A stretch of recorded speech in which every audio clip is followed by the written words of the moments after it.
Sains Islami Kuantum tahun 2023 dengan mengusung tema Sexual Abuse, Ancaman Kekerasan Seksual dalam Perspektif Islam.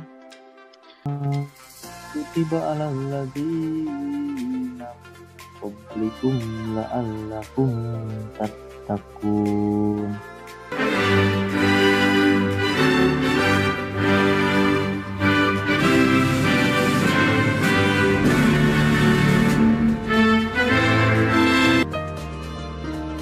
Dengan jiwa semangat Siliwangi mengemban cita Ibu Pertiwi, semeni teka sucimu seperti setulus hatimu.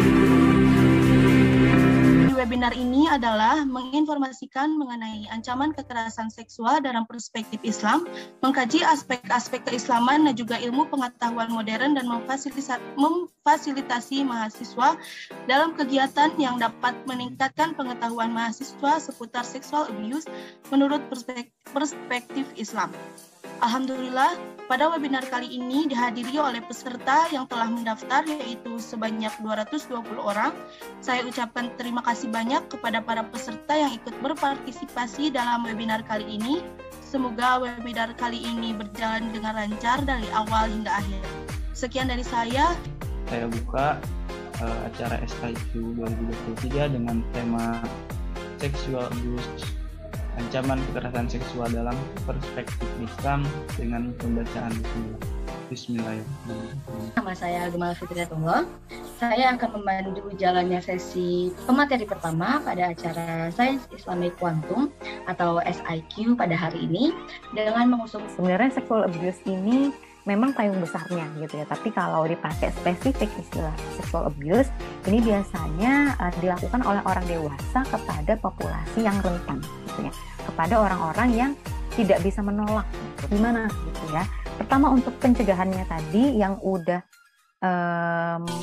banyak mungkin ya akhir-akhir ini dibicarakan juga adalah tentang kesehatan reproduksi. Nah di sana termasuk untuk kasus kekerasan seksual ini yang perlu kita ingat, modalnya pertama perlu keberanian dulu nih dari kita, gitu. Keberanian bagi diri kita untuk melapor, nggak pun langsung melapor, cobalah untuk cerita ke orang yang kita percaya dan meminta dukungan gitu ya, agar kita ya bisa.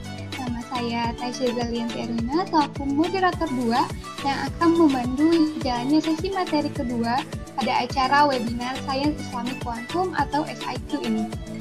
Dan disebut kekerasan seksual kalau terdapat dua unsur. Yang pertama ikrah ya, artinya pemaksaan. Yang kedua adalah zolim, artinya penganiayaan.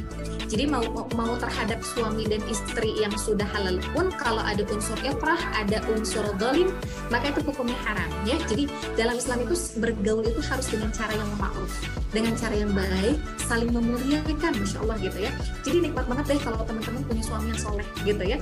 Kalau teman-teman punya pasangan yang soleh, maka benar banget katanya kalau kita mau nikah, terus kita pernah mendapatkan pernah menjadi korban gitu ya pelecehan seksual atau apakah itu, apakah sebaiknya disampaikan kepada calon pasangan kita atau nggak usah nih gitu ya. Kalau saya secara pribadi berpendapat disampaikan baik-baik saja. Dan jika merasa tidak kuat untuk menyampaikannya sendiri, itu bisa mengutus seseorang yang kita sama-sama hormati ya, antara laki-laki dan perempuan.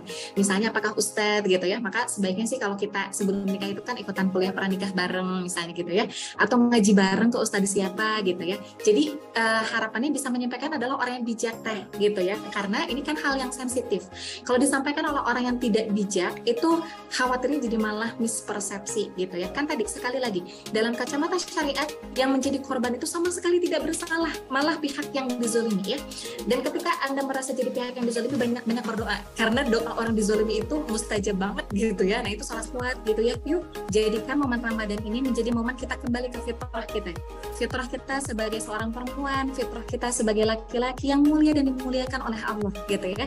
Jadi untuk laki-laki sadarlah diri kalian mulia gitu ya, dan dimuliakan oleh Allah, dan muliakanlah perempuan-perempuan yang lain gitu ya, sebagaimana engkau ingin ibu kalian, adik-adik kalian dimuliakan oleh Allah. Ya langsung aja ya, penasaran Kemudian kita umumin untuk pemenang pertama door prize di webinar SIQ ada dari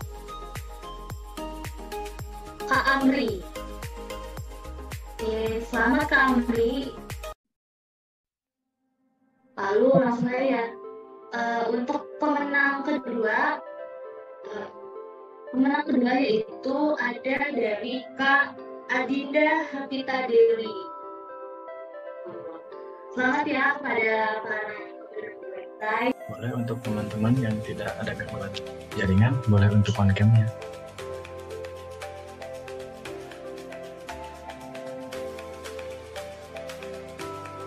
Alhamdulillah, acara demi acara telah dilalui bersama. Semoga ilmu yang telah disampaikan dapat bermanfaat bagi kita semua. Saya Gita Destiasi dan rekan saya Anida beserta jajaran panitia lainnya mohon maaf bila banyak kekurangan dalam webinar kali ini. Kami pamit undur diri. Terima kasih teman-teman. Sampai jumpa di webinar SIQ selanjutnya. Wassalamualaikum warahmatullahi wabarakatuh.